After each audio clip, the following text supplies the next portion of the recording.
on va après s'intéresser un peu plus à nos personas pour savoir quoi leur proposer. Et c'est là où on va s'intéresser à qu'est-ce qu'un persona. Donc, définition d'un utilisateur, j'ai déjà dit tout à l'heure. Donc, c'est vous, moi, nos sœurs, nos frères, nos parents, nos amis, toute personne qui serait amenée à utiliser notre application, notre site, notre interface. Ce qu'on recherche, c'est quoi? C'est de connaître ses habitudes, ses besoins, ses freins, ses perceptions, ses attentes, ses motivations, et ainsi de suite. Visuellement, voilà à quoi ressemble un persona. Juste après, je vous explique la démarche. Donc là, vous voyez qu'on a donné à ce persona le nom d'Elodie Aluti. Alors attention, Elodie Aluti n'existe pas. C'est un agrégat de plusieurs personnes qui se ressemblent. Un persona. On voit qu'en moyenne, les Elodie Aluti ont 24 ans. En moyenne, elles sont célibataires. En moyenne, elles habitent dans les grandes villes, voire Paris. En moyenne, elles sont dans des appartements. Étudiantes. Faible budget. On voit qu'en général, elles utilisent des applications comme Airbnb, Uber, Doctolib. Alors vous allez me dire, à quoi ça peut bien nous servir de savoir tout cela? Prenons un exemple très concret. Vous voulez lancer un nouveau site de réservation d'hôtel et votre site vous dit que je suis habitué à des applications comme Facebook, Instagram et ainsi de suite. Ça veut dire quoi? Ça veut dire que la personne est déjà habituée à ce qu'on appelle l'infinite scroll, le fait de scroller constamment et trouver de nouveaux contenus. Vous, ça veut dire quoi pour vous? Ça veut dire que vous savez que vous allez pouvoir proposer dans votre application de l'infinite scroll.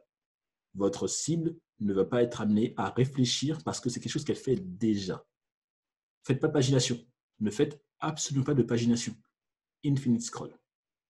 Pareil, si votre application propose telle fonctionnalité et que vous voyez que la cible aime bien les réseaux sociaux ou telle application, vous allez pouvoir reprendre des fonctionnalités de l'application qu'elles aiment bien pour l'intégrer dans la vôtre. Ça vous permet d'avoir déjà un premier aspect important, c'est que la personne, lorsqu'elle va arriver sur votre application, elle sera en confiance parce qu'elle aura des fonctionnalités, qu'elle connaît déjà, qu'elle sait déjà utiliser. Autre élément important, comme vous le voyez ici, quel type de device, ou en français, c'est des périphériques, elle utilise. Vous voyez qu'en majorité, ici, elle utilise du tablette, du desktop et ensuite du téléphone. Ça permet de pouvoir savoir en fait sur quel type de device, majoritairement, elle va utiliser votre application. Et ensuite, vous voyez qu'il y a pas mal de points importants ici qu'on peut mettre en place. Ses objectifs. On sait qu'elle est protégée là où elle n'a pas de connaissances, elle veut être informée sur ses droits. Alors ça, c'était par rapport à un audit pour les cabinets d'avocats. Ensuite, les freins. On voit qu'un site qui n'est pas transparent, un site qui manque d'informations, pour elle, ça sera un no-go. Donc, il faudra que votre site soit le plus clair et qu'il soit le plus transparent possible. On voit que on connaît ses motivations, on connaît ses attentes. Le seul point qui manque ici à la rigueur, mais on l'a juste mis en 2 points, c'est débrouillard et autonome, c'est développer la partie personnalité. On voit qu'elle est débrouillarde et qu'elle est autonome. J'aurais aimé que pour cet audit, pour un client, on aille plus loin, mais on n'a pas pu parce qu'on avait des problèmes de temps, tout simplement, on ne pouvait pas tout mettre. Donc voilà à quoi ressemble un audit, un persona, excusez-moi. Alors, vous verrez dans les slides 7 autres exemples de persona. Quelqu'un nous rejoint également. Donc bonjour à la personne qui nous rejoint. Comme je disais tout à l'heure, je vous enverrai les slides et la vidéo replay de cette session pour le début que vous avez raté. Ne vous inquiétez pas. En tout cas, suivez-moi dès maintenant. Alors, que je disais, oui, vous aurez donc des slides qui contiennent des éléments en plus.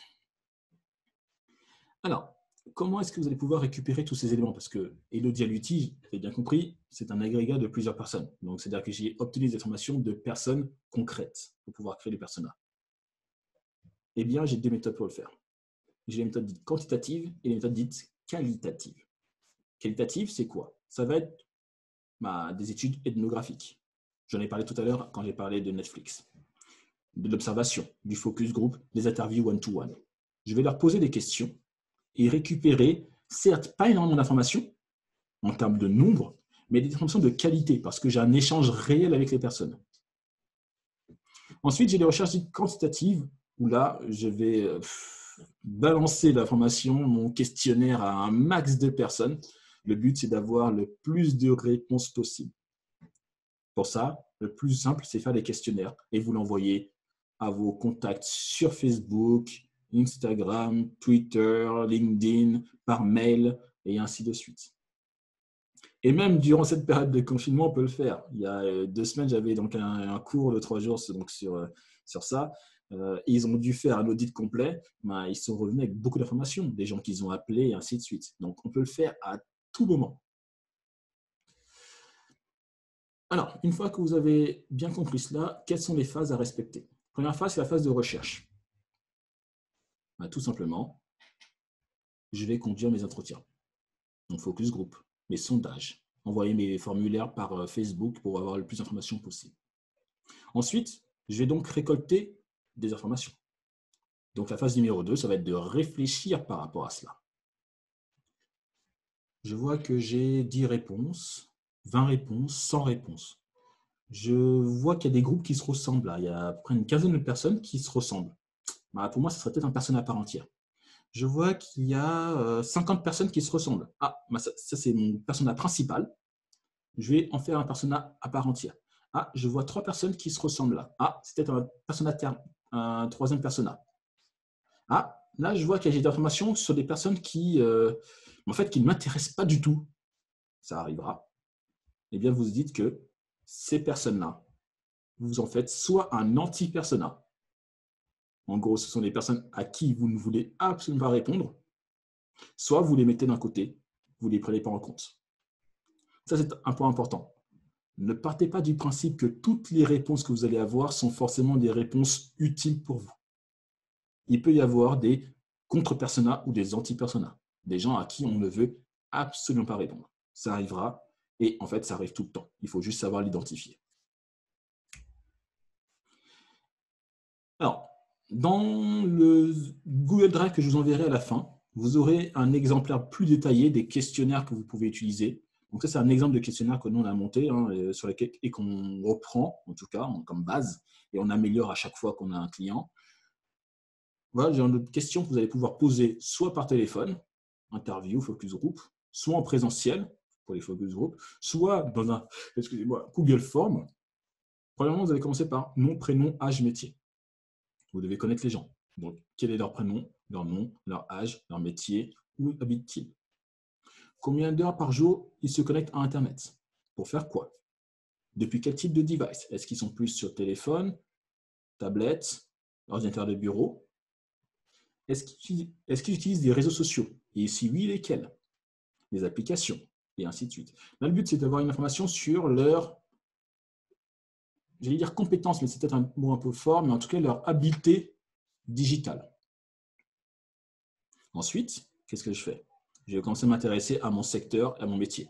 Où travailles-tu? Que fais-tu? Raconte-moi une journée type de ta semaine. Qu'est-ce qui te dérange le plus sur les applications que de mes concurrents?